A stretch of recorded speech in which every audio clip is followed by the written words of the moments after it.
नमस्कार। मैं चंद्रशेखर।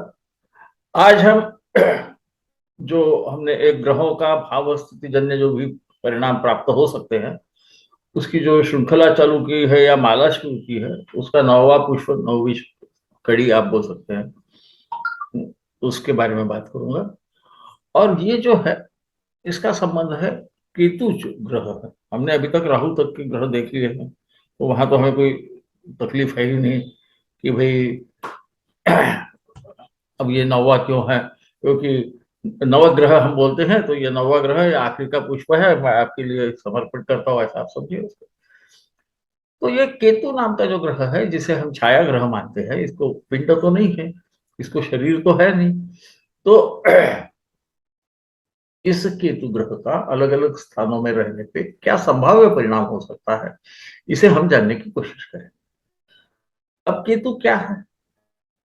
केतु को ऐसा कहा गया है कि इसकी आंखें लाल है, ये उग्र स्वभाव का है। कुछ कुछ जगह पाराशर जी ने भी कभी कभी राहु सम केतु है ऐसा कहा है, परंतु अनेक अन्य ग्रंथों में उसका अलग ढंग से वर्णन किया गया है। उसे सिंहिका का जो पुत्र था जिसका नाम राहु ही था, उसका धड़ समझा जाता है, गर्दन जो है और सर जो है वो राहु को समझा जाता है। इसलिए दोनों भी तमोग्रह है, मतलब ये छायाएं हैं। ये पृथ्वी के बीच में जब चंद्रमा आ जाते हैं या चंद्रमा और सूर्य के बीच में जब पृथ्वी आ जाती है, पृथ्वी और सूर्य के बीच में चंद्रमा, चंद्रमा और पृथ्वी के बीच सूर्य के बीच में पृथ्वी, तब ग्रहण होता है, तभी वो हमें दृश्यमान होते हैं, तभी हमें उनकी छाया दिखती है सूर्य पे या चंद्र पे। और इसलिए हम उन्हें कहते हैं कि उन्होंने ग्रास कर लिया, ग्रहण कर लिया। इसीलिए इनको समझना कठिन है, ऐसा भी कहा जाता है, जो पूर्णतः असत्य नहीं है, समझना थोड़ा कठिन है, परंतु दोनों के स्वभाव में फर्क है। राहु ये स्वभाव से ही संशय लेने वाला, किसी भी चीज में गूढ़ गूढ़ चीज में जाने वाला, किसी चीज की गहराई में जाने की कोशिश करने वाला, उस पर शक भी लेने वाला, इस प्रकार का होता है। और उसे फणींद्र वगैरह कहा गया, जैसा कि हमने इसके पहले के श्रृंखला में देखा है, तो विष से आदि उसका संबंध आता है। केतु का ऐसा है नहीं। केतु का एक उल्लेख अलग ढंग से उसे शिखी कहते हैं, जैसा आपको मालूम है। वो उसे ध्वजा भी कहते हैं, ध्वज कहते हैं। तो ये हमारे मंदिर के ऊपर लहराने वाली जो ध्वजा है वो है, वो फड़फड़ाती है फिर रुक जाती है, इसे ध्यान में रखिए। जो शिखा है ये एक ऐसा समझिए तो ज्ञान का भी लक्षण है, तो इसे ध्यान में रखिए। परंतु ये आकस्मिक आता है, आकस्मिक जाता है, इस प्रकार, इसीलिए उनको उत्पात केतु भी संहिता में कहीं कहीं उत्पात केतु का संबंध आता है, जिसमें रक्तवर्ण के भी केतु की बात की गई। इनका स्वभाव मूलतः मंगल के समान है। इस पर से हमें इनमें थोड़ा कभी कभी गुस्सा आ जाता है, ये हम समझ सकते हैं, झगड़ा भी करने की शक्ति रहती है, इसे भी हम समझ सकते हैं। तो अब ये क्या करना है? ये लग्न में जैसा केतु चला जाता है, तो यहाँ हम वो अकेला है ऐसा समझ रहे हैं, बाकी ग्रहों के साथ में रहे, उस ग्रह के भी वो परिणाम देगा और मंगल के भी परिणाम देगा, खुद के भी परिणाम देगा, इसे कभी मत भूलिए। ये खासकर दशाओं में इसका महत्व है। हमने विषुप्त की दशाओं की जो श्रृंखला चलाई थी उसमें उसके बारे में हमने बताया हुआ। तो लग्न में यदि केतु रहा तो ऐसा व्यक्ति कभी कभी गुस्से में अपना आपा खो बैठ सकता है, परंतु वो गुस्सा ज्यादा देर टिकता नहीं है। थोड़ी देर के बाद में वो शांत हो जाता है और वो खुद ही को तकलीफ कर लेता है, क्योंकि केतु को मोक्ष कारक ग्रह कहा गया है। अब भाई लग्न में स्थित होकर मोक्ष कैसा कराएगा? तो लग्न भाव ये तनु भाव है। मैं उसका कारण भी मैं क्यों ऐसा बोल रहा हूँ या क्यों ऐसा आपको दिखाई देगा, इसी के बारे में समझाने के प्रयत्न करता हूँ, ताकि ये शब्दशः ध्यान में भी नहीं रहे तो आपको मतितार्थ समझ। तो ये उसकी आदत है। फिर लग्न में बैठने से, खासकर अकेला होगा, तो लग्न ये आत्मा का भी कारक है। आत्मा यानी आत्मबल की बात कर रहे हैं, आत्मा और आत्मा में बहुत अंतर है, इसे समझ लीजिएगा। वो कभी एक आध दिन बात करेंगे हम, जग की उत्पत्ति कैसी हुई वगैरह पे हमारे पराशर जी ने बताया हुआ है, वहां उसका संबंध आता है। परंतु ये उसकी खासियत है, वो कुछ तो भी छोड़ देता है, ये उसकी आदत है। तनुभाव में बैठ के क्या छोड़ेगा? खुद को छोड़ देगा? खुद को नहीं छोड़ता, वो खुद के शरीर को तकलीफ कर लेता है। कब? जब ये इसका जो, हम ऐसा बोल सकते हैं, पटाखा जब फूटता है और वो बड़े जोरों में फूटता है, जिनका लग्न में केतु होगा, उनको या जो उनको जानते हैं उनको उसका अनुभव आएगा कि कभी कभी बहुत ज्यादा गुस्सा कर सकते हैं, परंतु वो ज्यादा देर नहीं रहता, उसका परिणाम भी बाद में उतर जाता है। कई बार वो खुद ही को दोष देने लगते हैं कि मैंने ऐसा क्यों कहा, परंतु आत्मविश्वास से भी ये भरपूर रहते हैं, हालांकि वो दिखाई नहीं देता। सूर्य यदि रहा तो आत्मविश्वास इतना ज्यादा कभी कभी बढ़ जाता है कि वो अंग्रेजी में बोल सकते हैं ईगो की तरफ पहुंच जाता है। बहुत ही ज्यादा खुद को समझने लगते हैं लोग। ये सूर्य की खासियत है, वो राजा है। यहाँ पर आत्मविश्वास रहता है पर वो समझता नहीं है, छाया ग्रह है। वक्त पे वो कड़ी पोजीशन, कड़ा एक तात्विक विषय में एक अपनी जगह लेके उससे न हटे, इस प्रकार का नुकसान हो जाए तो भी ये भी उसकी एक प्रवृत्ति रहती है। इसे मत भूलिए। मंगल के समान है तो मंगल का जो दिमाग गर्म होने जाना वगैरह है वो उसमें रहता है, परंतु मंगल में ये सतत चलता है, सतत चलते रहता है। यहाँ पर ये बीच बीच में होता है। मंगल को भी बहुत सारा काम जल्दी से करना है, इसकी भी आदत रहती है, पर ये सभी वक्त वैसा करेगा ऐसा जरूरी नहीं है, कभी कभी कर। तो इसे ध्यान में रखना, ये जल्दबाजी की वगैरह आदत भी रहती है, परंतु वो उतनी उस प्रमाण में नहीं रहती जितनी मंगल की, क्योंकि मंगल को सेनापति है, उसको घोड़े में बैठ के लड़ने को ही जाना है हर वक्त। केतु में ऐसा नहीं, पर कुछ प्रमाण में वो आपको ध्यान में आएगा कि ये स्वभाव इसका भी रहता है ना? उसका थोड़ा सा लाल लाल सर लाल की छटा लिया हुआ रंग है, तो उसी प्रकार के वर्ण भी रह सकता है जातक का, परंतु वो वर्ण भी वो शायद छोड़ देगा कभी, यानी पैदा हुए तो बहुत ज्यादा गौरव वर्ण के थे, बाद में फिर जरा कम हो गया वगैरह, ऐसा आपको कभी कभी दिखाई देगा। ये हर वक्त दिखाई देगा ऐसा नहीं, क्योंकि बाकी भी ग्रह काम करते रहते हैं। यहाँ पर हम ऐसा समझ रहे हैं अकेला केतु लग्न में स्थित है। अब ये द्वितीय भाव में जाता है, क्या करेगा? द्वितीय भाव में जाने के बाद में सब कुछ छोड़ देने की इच्छा रहती है, तो क्या ये अपना धन छोड़ देगा, या कुटुंब से कभी कभी दूरी बना लेगा, ये संभावना है। ऐसे लोग जब उनको गुस्सा आ जाता है ना, किसी कारणवश, वो आता है, वो केतु है, वो जहां पे भी जाएगा वो कुछ ना कुछ गड़बड़ करने की संभावना रहती है, हर वक्त करेगा, ऐसे कुछ छोड़ने की भी आदत रहती है।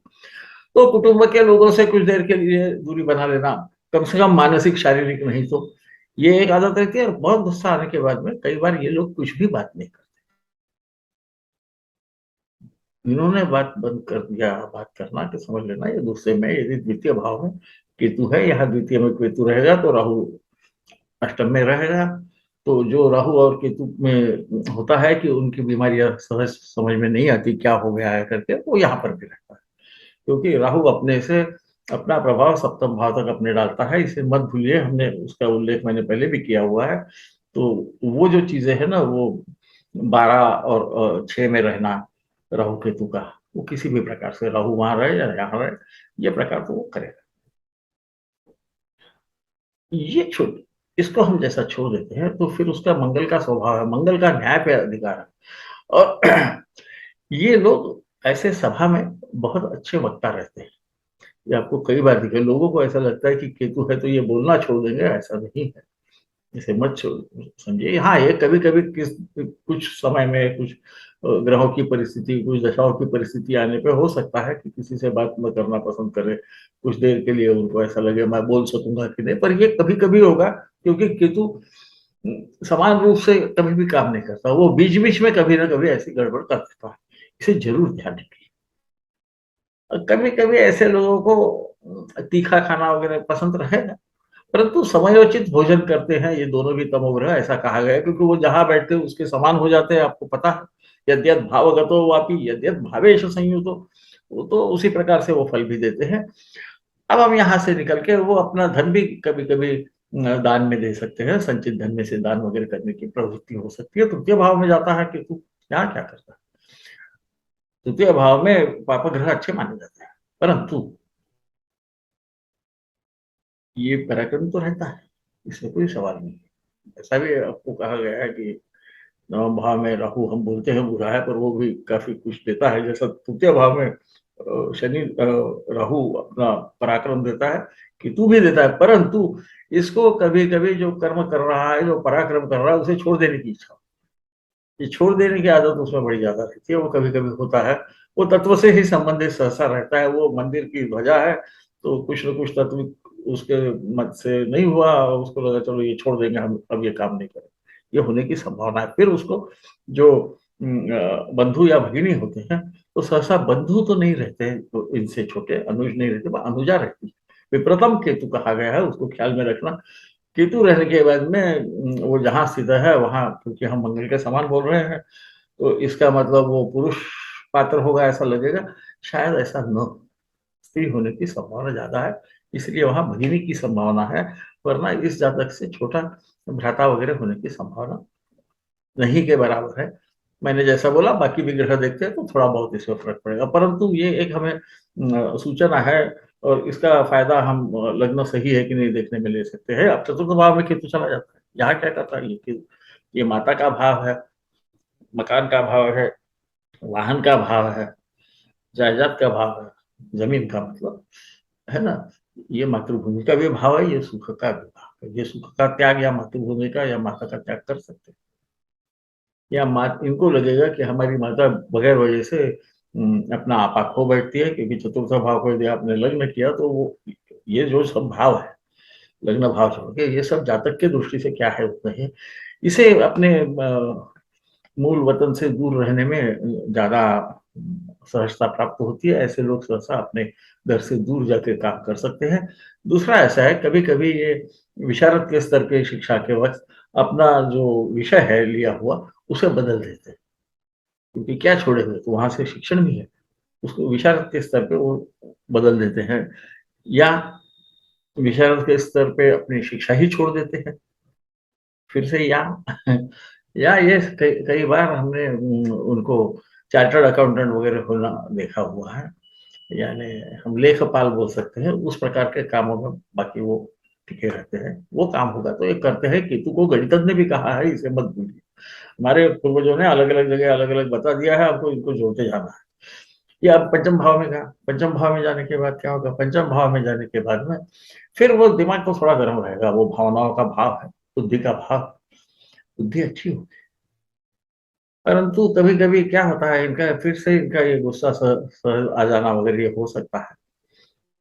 या तो फिर प्रथम संतति हो, पुत्र हो ही ना, वो तो शायद स्त्री संतति होगी, इसकी संभावना रहती है। और इनकी संतति इनसे कुछ देर के बाद में कभी कभी अलग हो जाती है या दूर रहती है, इनके संबंध अपने प्रथम संतति से इतने शायद नजदीकी नहीं रहते। इनका प्यार होता है पर वहां पर कुछ अलग होता है।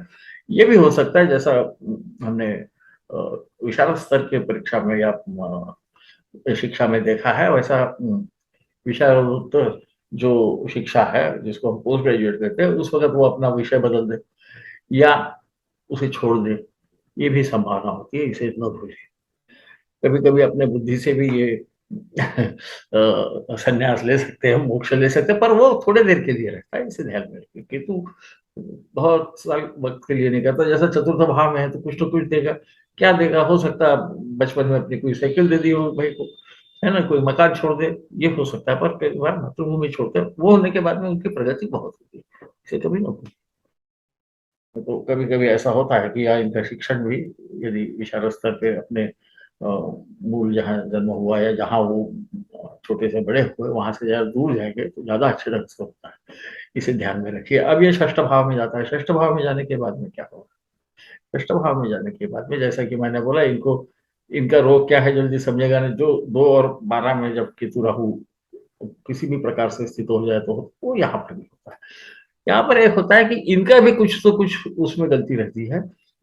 इस प्रकार से होता है, केतु वहां स्थित है, वो क्या छोड़ देगा। हाँ, वो ऐसे लोग कई बार नौकरी खुद ही छोड़ते हैं, इनको नौकरी छोड़ने की आदत रहती। कभी बोले कि इनके बार बार हो रहे हो, देख लेना केतु कहीं षष्ठ भाव में तो नहीं, वो नौकरी का विभाग हो सकता है कि मामा या मातुल घराने से संबंध जरा इनके ठीक न हो, मौसी से संबंध अच्छे हो पर मामा जी से नहीं होंगे, या हाँ, जो उनके यानी रिश्तेदार है उनमें भी स्त्री रिश्तेदार से संबंध तो ठीक होंगे, पर पुरुष रिश्तेदार से हो सकता है संबंध ठीक नहीं होंगे, यानी झगड़ा वगैरह नहीं करता। केतु है वो छोड़ देता है, तो वो थोड़ा सा दूर हो जाता है। ये ख्याल में रखिए कि केतु का काम करने का तरीका अलग है।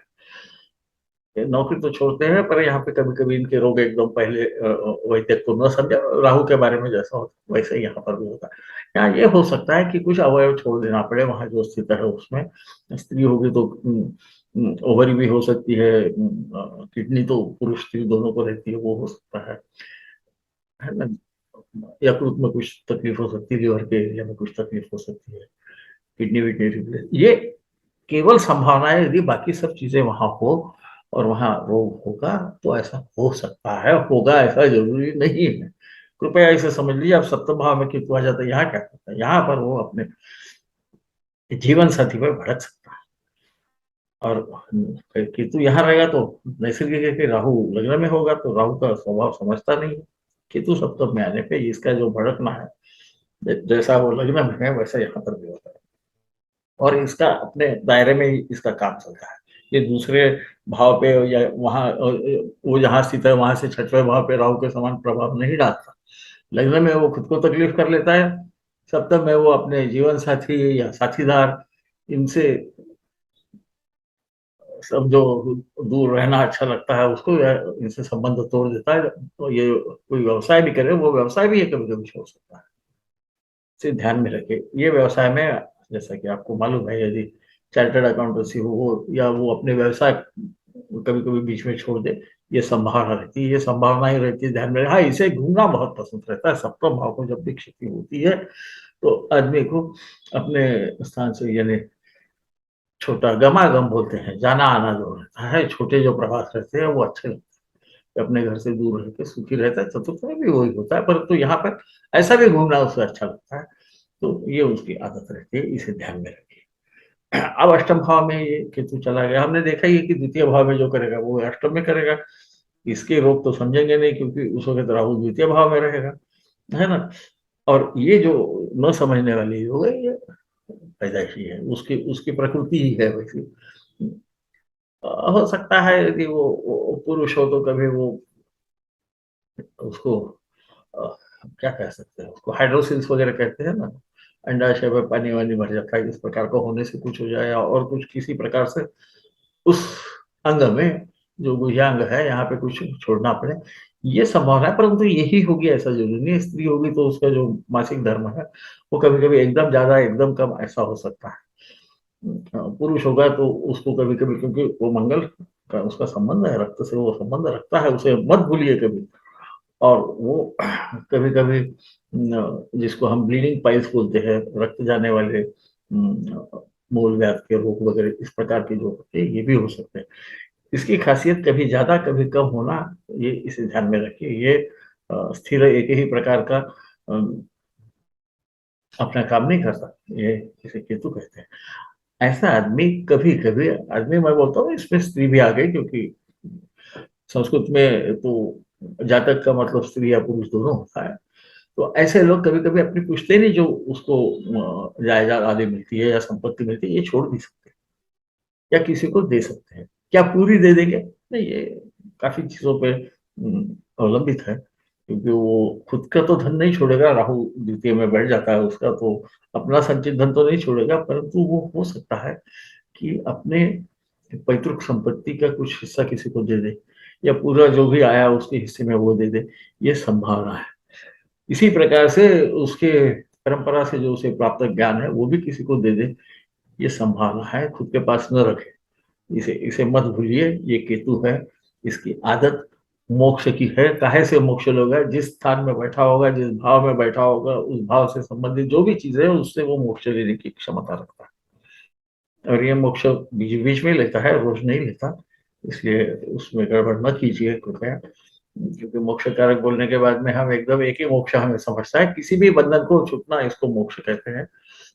कभी कभी ऐसे वक्त हो सकता है पाप ग्रह है, तो दोनों हमारे जैमिनी जी कभी कभी उसको बंधन योग भी बोलते हैं। द्वितीय और अष्टम में समान रूप से यदि पाप ग्रह हो तो बंधन योग होता है बोलते हैं। ऐसा शायद राहु केतु के साथ नहीं होगा, क्योंकि वो जिस भाव में बैठते हैं उसका भी स्वभाव खुद ले लेते हैं, इसलिए उनकी चीज ही सब अलग है ना। तो भावाधिपति भाव में बैठने से भाव को तकलीफ नहीं देता, इसे कृपया ध्यान रखिए। अच्छा, ये अब उठ के नवम भाव में चला गया। नवम भाव में चलने के बाद में क्या है, धर्म का त्याग करेगा। ये धर्म का त्याग नहीं करता, यहाँ ख्याल में रखिए। इसकी ये जो सब छोड़ने की आदत है, वहां नहीं रहती। कुछ देर के लिए हो सकता है, परंतु ये सहसा अपने धर्म का अभिमान नहीं करता है। जैसे ही मंदिर के ऊपर दो ध्वजा वो बीच में फड़फड़ाती है, वो वहीं रहती है। उसी प्रकार नवम भाव में केतु की एक खासियत है। ऐसे लोग किसी एक चीज पे जो उनका ध्यान केंद्रित हो जाए, तो उसी पे वो ध्यान केंद्रित रखते हैं और उसे अच्छा समझा जाता है। हालांकि कई जगह केतु अपना धर्म छोड़ेगा वगैरह बोलता है, आपको ऐसा नहीं दिखेगा, उल्टा दिखेगा। उसको अंग्रेजी में हम बोल सकते हैं ट्रेडिशनलिस्ट, रूढ़िवादी बोल सकते हैं। अपने धर्म के जो तत्व है उसको उसका अनुसरण करता है, उसको उसकी भक्ति। हाँ, ये हो सकता है कि वो विशारद के बाद का जो शिक्षा का स्तर है, जिसे हम आजकल पोस्ट ग्रेजुएट कहते हैं, उसके बाद में यानी डॉक्टरेट या पीएचडी करना चाहे और बीच में छोड़ दे, ये वो कर सकता है। इसमें कोई शंका नहीं है। कभी कभी पिता का उसको सुख नहीं मिलता, या पिता से ये दूर रहता है, ये होने की समय, या पिता इससे दूर रहे, है ना। केतु है नवम भाव में, ये हो सकता है। पर उसमें भी कुछ झगड़े होके वगैरह ऐसा नहीं हो, तो वो कोई ना कोई कारण से हो जाता है। अब ये दशम भाव में गए। दशम भाव में केतु क्या करेंगे? दशम भाव का केतु सहसा, जैसे कि मैंने बोला कि वो राहु उसका चतुर्थ में बैठता है। ऐसे लोगों को अपने खुद के संस्कृति से दूर जाके काम करना तो अच्छा लगता है, पर कभी कभी ये काम में भी इसकी प्रसिद्धि तो बहुत हो जाती है। कभी कभी वो प्रसिद्धि खुद होके छोड़ना चाहते हैं कुछ लोग। देखिए, कुछ उनको जिसको ऑनर बोले, कोई सम्मान मिला, तो वो खुद होके छोड़ देते हैं। ऐसे लोग आपने देखे होंगे, कभी कभी देख लेना। कभी केतु तो नहीं है वहां, ऐसा भी वहां पे दशम भाव में केतु बुरा समझा इसलिए नहीं गया कि वो मंगल के समान है, और दशमस्थ मंगल की बहुत तारीफ की गई। इसमें काम करने की क्षमता रहती है, परंतु ये जिसको हम करियर कर्मा जी वो बोलते हैं, ये इसको बीच में छोड़ देने की आदत रह सकती है कि एक काम कर रहा है वो बीच में छोड़ दिया, फिर दूसरा क्वेश्चन भी चालू कर, ये इसकी आदत हो सकती है। इसे इसे कृपया समझ लीजिए।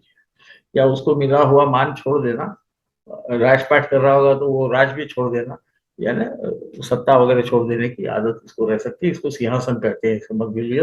ये दशम भाव।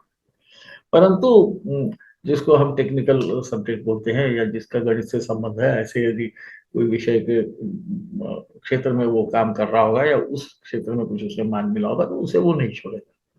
इसे जरूर, जैसा चतुर्थ में है वहाँ गणितज्ञ है तो गणित से संबंधित, तो गणित को हम थोड़ा सा बड़े अर्थ में लेंगे कि जहां पर भी मंगल के काम है वहां वो रहता है, वो छोड़ता है। उसकी ख्याति भी रहती है, उसकी कोई बदनामी बदनामी नहीं होती। केतु है वहां, है ना। अब 11वें स्थान में चला गया। ये स्थान है बड़े बड़े भ्राता का या भगिनी का, ये लाभ का, ये मित्रों का। ऐसे लोगों के कई बार मित्र तो रहते हैं, तो ये मित्रों से हर वक्त मिलना जुलना शायद करते नहीं। बड़े भाई या तो इन्हें हो ना, यही बड़े हो, या बड़ी भगिनी हो सकती है। जैसा तृतीय भाव में होता है उसी प्रकार से यहाँ होता है। तृतीय भाव मनुष्य का है, तो ये अग्रज का है। सीधी सीधी बात है, कोई बहुत दिमाग लगाने की चीज।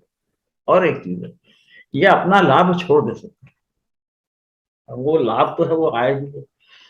कई बार ऐसे लोगों के मित्रों को यदि यदि उन्होंने कुछ धनराशि दे दी, बाकी तो वो धनराशि कभी कभी इनको वापस इसलिए नहीं आती कि इनको लगता है क्या मांगना, 2 बार मांगना।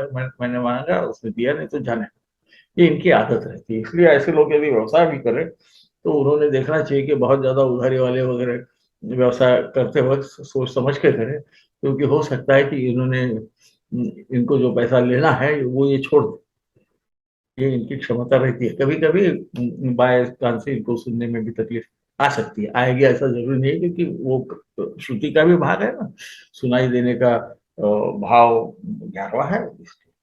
इसका मतलब ये नहीं कि वो सब छोड़ देंगे, परंतु ये कई बार लाभ छोड़ दे सकते हैं। या ये यदि किसी को देवे तो खासकर मित्रों को, या बड़े भाई को या भगिनी को, तो वो पैसे आने की संभावना बहुत कम रहती है, कि उन्होंने ध्यान में रखना चाहिए।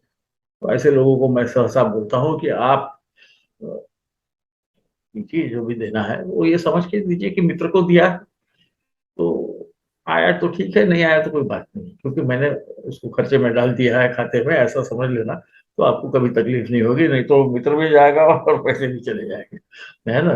तो मित्र जाना अच्छा नहीं है, पैसे गए तो ठीक है, कोई बात नहीं, हमारा भाग्य है। तो इस प्रकार से हमको 11वें स्थान में जाने के बाद में केतु के हमें परिणाम मिल सकते हैं। अब ये 12वें में यहाँ क्या करेगा? कभी कभी नींद वींद आने में तकलीफ हो सकती है, क्योंकि वो नींद का भी भाव है।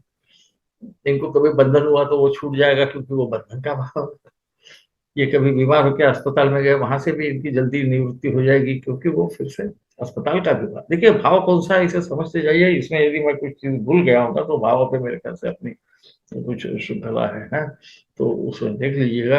विविध भाव में वो छोड़ने की आदत रहती है। नींद भी ये छोड़ सकते हैं।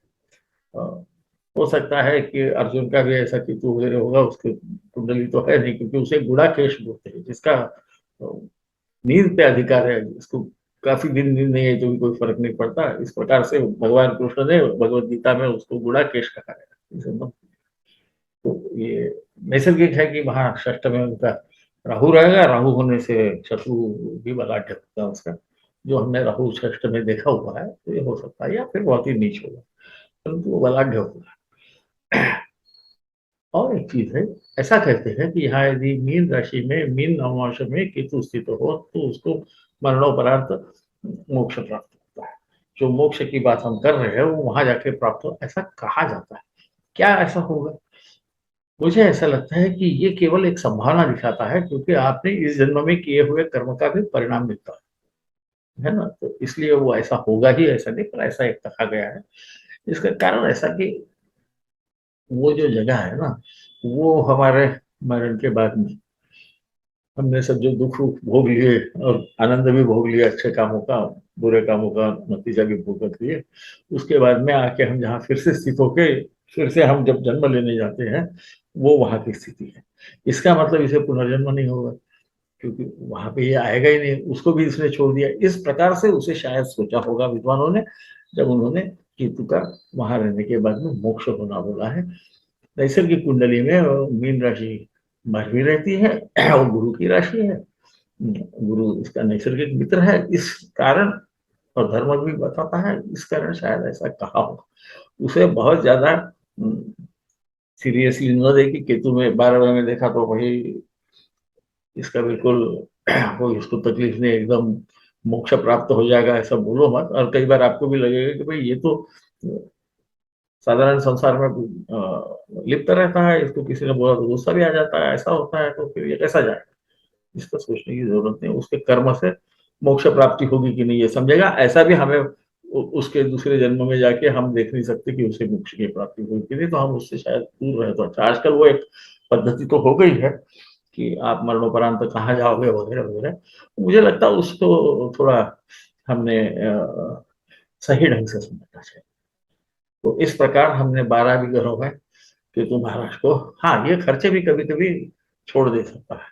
तो खर्चे छोड़ देगा का मतलब क्या है? खर्चा कोई करेगा नहीं, आखिरी में वो क्रूर है, कुछ तो करेगा। वो धर्म के लिए कर सकता है, अच्छे कामों के लिए कर सकता है। फिजूल खर्ची की आदत नहीं होगी, इस अर्थ से केतु को 12वें में हमने समझना चाहिए, क्योंकि वो व्यय स्थान है, तो व्यय काहे के लिए करेगा? या धर्म के लिए कर सकता है, धर्म ध्वजा है वो, है ना। तो इसे ध्यान में रखिए। ज्ञानी तो है, इसीलिए कई बार लोग बोलते हैं कि लग्न में यदि केतु हो, खासकर धनु लग्न में केतु हो, तो वो जन्मतः ज्योतिषी रहता है, उसको सब ज्ञान रहता है। इसे बहुत ज्यादा हम क्या कह सकते हैं, उसे सीरियसली मत लीजिए। ये एक तत्व बताया गया है, क्योंकि नवम भाव है, नवम भाव से हम अ, गुरु को देखते हैं, गुरु से प्राप्त विद्या वगैरह इसको प्राप्त होगी, इस अर्थ से लिया होगा उस जमाने में कभी ना कभी। और केतु को गणितज्ञ है, गणित समझता है, तो ये हमारा जो शास्त्र है गणित पे ही आधारित है। गणित न हो तो हमको ग्रहों की अलग अलग कितने अंशों में स्थित है वगैरह यही ना समझे, है ना। तो उसके बगैर तो हम आगे नहीं बढ़ सकते, तो शायद इसलिए ऐसा कहा होगा। परंतु उसे कभी-कभी क्योंकि ऐसा हो जाता है कि भई तमो ग्रह है, पाप ग्रह है। हाँ, है। पाप ग्रहों में ऊर्जा भी रहती है, इसे न भूलिए। तो इस प्रकार से ये इस श्रृंखला को मैं यहीं समाप्त करता हूँ, या ये पुष्पमाला को यहीं समाप्त करता हूँ। नवग्रहों को हमने देख लिया है। आगे मैं ऐसा सोच रहा हूँ कि विविध योगों की जो बात होती है, उसके बारे में श्रृंखला चालू करूँ। आप लोग मुझे ज़रूर बताएँ मैं करूँ या नहीं।